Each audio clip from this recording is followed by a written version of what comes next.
Hello everyone. आज इस video में स्टार्ट करते हैं एक नया टॉपिक। तो यहाँ तक चैप्टर जो था वो हो गया था। ओके, मेल्टिंग पॉइंट जो आपको बता दिया था, the minimum temperature at which a solid melts to become liquid. वो टेम्परेचर जिस पे एक सॉलिड जो होता है वो पिघलता है और क्या बन जाता है, लिक्विड बन जाता है, उसको क्या बोलते हैं, उस टेम्परेचर रेंज को मेल्टिंग पॉइंट बोलते हैं। ओके, अब इसमें यहाँ पर एक बात बताई गई, the melting point of ice, जो आइस का मेल्टिंग पॉइंट है वो कितना है, 273 केल्विन है। ओके, तो ये सेल्सियस डिग्री में कितना होगा, 0 डिग्री सेंटीग्रेड होगा। The process of melting that is change of solid state into liquid state is also known as a fusion. देखिए हम पढ़ रहे हैं change of can matter change its state. Topic ये था, can matter change its state. क्या matter जो है अपनी स्टेट को चेंज करते हैं, तो बिल्कुल करते हैं। जैसे सबसे अच्छा एग्जांपल आइस, आइस को अगर हीट देते हैं तो ये क्या बन जाता है, लिक्विड। लिक्विड मतलब वाटर बन जाता है। इस प्रोसेस को क्या बोलते हैं, चेंज ऑफ solid state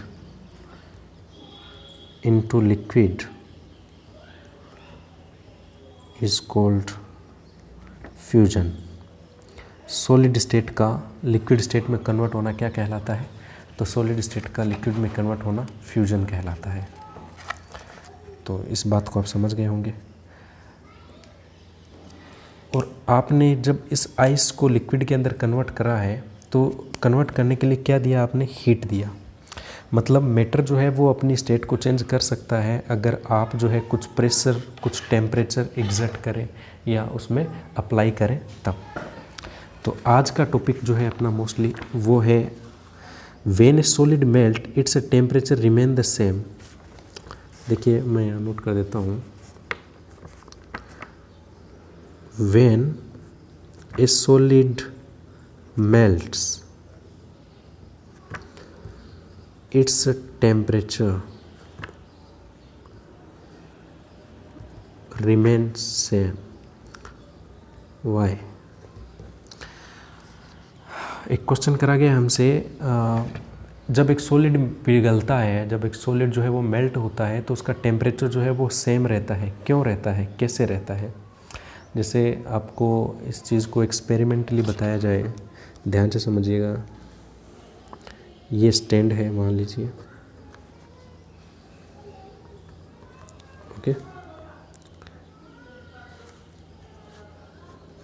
इस पे ये हमने ट्राफ जो है वो ऐड कर रखा है, बर्तन जो भी है। यहाँ बर्नर लगा हुआ है जिससे हम इसको हीट प्रोवाइड करेंगे। ओके, अब इसके अंदर जो है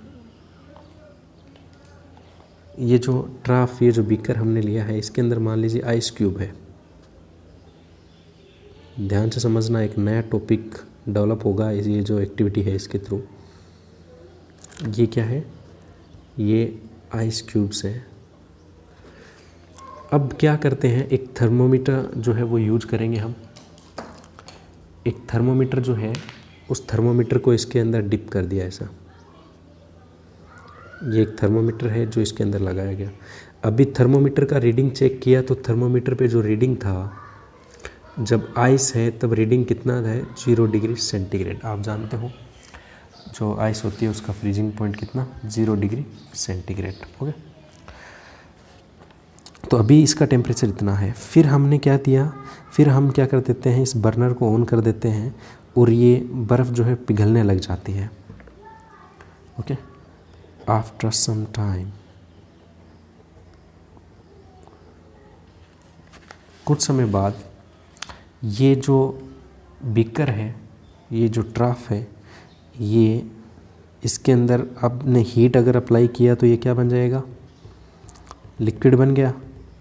ओके, यहाँ इसमें हीट आपने इसको प्रोवाइड करी थी और हीट प्रोवाइड करने से ये क्या बन गया, ये लिक्विड स्टेट में कन्वर्ट हो गया। ओके, हीट प्रोवाइड करते जा रहे हैं, जो ही हीट इसको देना शुरू करते हैं तो हम क्या करते हैं, जब आइस क्यूब पिघल रहे हैं, मान लीजिए सभी आइस क्यूब अभी नहीं पिघले हैं, तो कुछ आइस क्यूब जो पिघल रहे हैं तो हमने थर्मोमीटर की रीडिंग फिर चेक करी।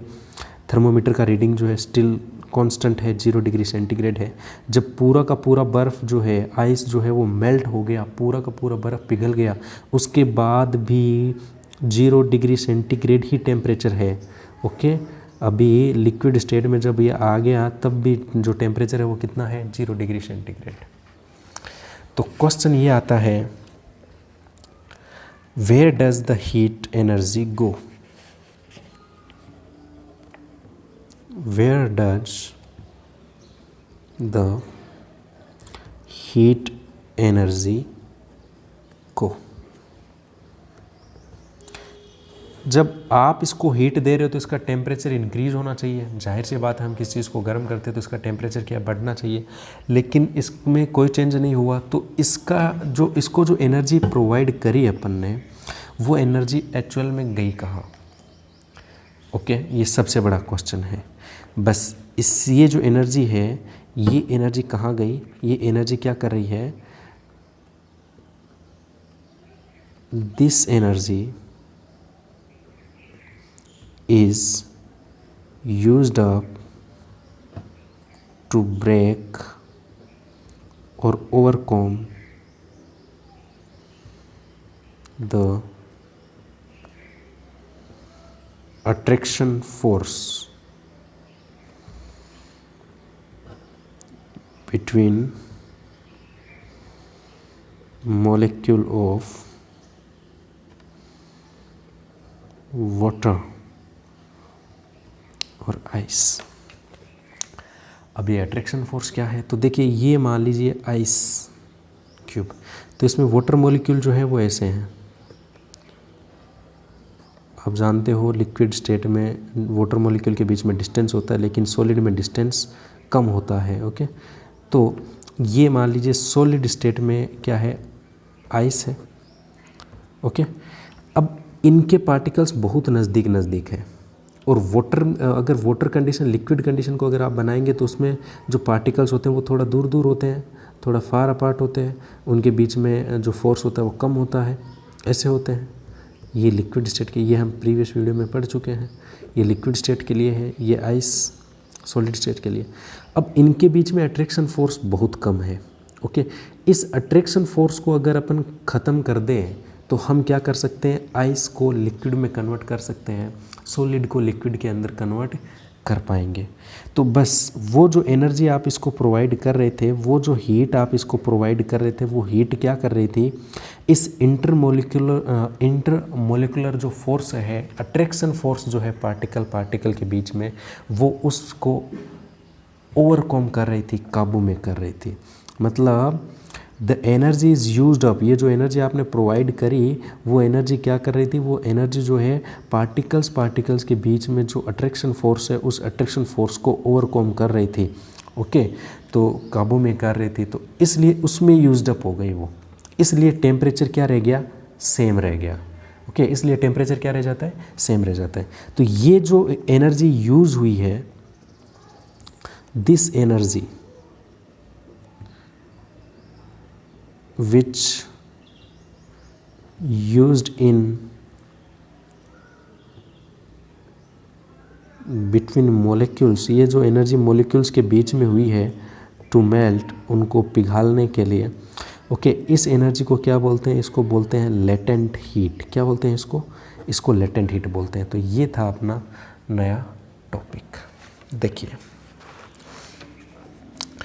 व्हेन ए सॉलिड मेल्ट, जब एक सॉलिड पिघलता है तो इट्स अ टेम्परेचर रिमेन, फिर भी इसका टेम्परेचर कांस्टेंट रहता है। So where does the heat energy go? तो क्वेश्चन ये है कि ये हीट एनर्जी गई कहाँ? You must have observed during the experiment of melting the temperature of the system does not change after the melting point is reached. ये बोल रहा है कि जब एक सॉलिड पूरा पिघल जाता है तब भी उसका टेम्परेचर चेंज नहीं होता है। क्यों? Till all the ice melt, पूरा का पूरा आइस पिघल गया लेकिन फिर भी टेम्परेचर कितना है, 0 है। तो ये ऐसा क्यों है? This happen even though we continue heat the beaker, आप उस बीकर को लगातार गर्म करते जा रहे हो लेकिन फिर भी टेम्परेचर 0 है। That is we continue to supply heat, this heat get used up. अब देखिए ये हीट कहाँ यूज़ हो गई, this heat gets used up in the change the state by overcoming the force of attraction between the particles। Okay, तो ये जो energy हम दे रहे थे उससे टेम्परेचर पे कोई फ़र्क नहीं पड़ रहा था, तो वो जो एनर्जी है सारी, वो एनर्जी कहाँ पर चली गई, वो ओवरकम कर रही है किसको, जो फोर्स ऑफ पार्टिकल्स के बीच में जो फोर्स ऑफ अट्रैक्शन है, एक पार्टिकल से दूसरे पार्टिकल के बीच में जो अट्रैक्शन फोर्स लगता है वो उसको ओवरकम करने में चली जाती है। ओवरकम हो जाएगी, फिर बर्फ़ जो है आइस जो पिघलना शुरू कर देगी। At this heat energy is absorb by ice without showing any rise in temperature, क्योंकि ये जो एनर्जी है वो आइस ने क्या कर लिया, एब्जॉर्ब कर लिया, और इससे टेम्परेचर में कोई चेंज हुआ नहीं। It is considered that it gets a hidden, तो ऐसा माना जाता है कि ये एनर्जी जो है वो किस फॉर्म में है, हिडन फॉर्म में है। ओके, जो कंटेंट है हमारा बर्फ़ है उसके अंदर, एंड इस वजह से इस हिडन एनर्जी को क्या बोलते हैं, इसको लेटेंट हीट बोलते हैं। The word latent heat, latent का मतलब क्या होता है, हिडन, छिपा हुआ। The amount of heat energy that is required to change 1 kilogram of a solid into a liquid at atmospheric pressure at its melting point is known as the latent heat of a fusion. Fusion का मतलब समझिए, fusion का मतलब होता है solid to liquid conversion, conversion of solid into the liquid. Okay, तो 1 kilogram solid है, उसको आपको क्या करना है, उसको लिक्विड में कन्वर्ट करना है, उसका फ्यूजन होना है। ओके, एटमॉस्फेरिक प्रेशर कांस्टेंट वही रहेगा। तो वो जो एनर्जी आपने एब्जॉर्ब, एनर्जी जो है आपने उस सॉलिड को दी, 1 किलोग्राम जो सॉलिड लिया है उसको आपने वो एनर्जी दी, लेकिन वो जब पिघल रहा है तो उसके टेम्परेचर में कोई चेंज नहीं हो रहा है, तो वो जो एनर्जी उसके द्वारा एब्जॉर्ब करी गई जो हिडन फॉर्म में है उसको क्या बोलते हैं, उसको लेटेंट हीट बोलते हैं। Okay, so particle in water 0 degree centigrade have more energy as compared to the particle of ice at the same temperature। ये बोल रहा है कि 0 डिग्री सेंटीग्रेड जब लिक्विड में है, देखिए इस चीज़ को दोबारा समझते हैं, इस स्टेटमेंट को क्या बताना चाह रहा है ये बोल रहा है कि इस लिक्विड स्टेट में जो पार्टिकल है उनके पास ज़्यादा एनर्जी है कंपेयर करें तो बर्फ़ से, आइस से। क्यों है, क्योंकि इन्होंने हीट को एब्जॉर्ब करा है, हीट को एब्जॉर्ब करा तो इनके पास क्या है, ज़्यादा एनर्जी है। ओके, तो ये जो एनर्जी जो इन्होंने एब्जॉर्ब करी है और जो हिडन फॉर्म में है उसको क्या बोलते हैं, लेटेंट हीट बोलते हैं। तो आज का टॉपिक था अपना लेटेंट हीट। ओके, तो आई होप आप इस मैटर को समझ गए होंगे। तो नेक्स्ट वीडियो में फिर मिलते हैं।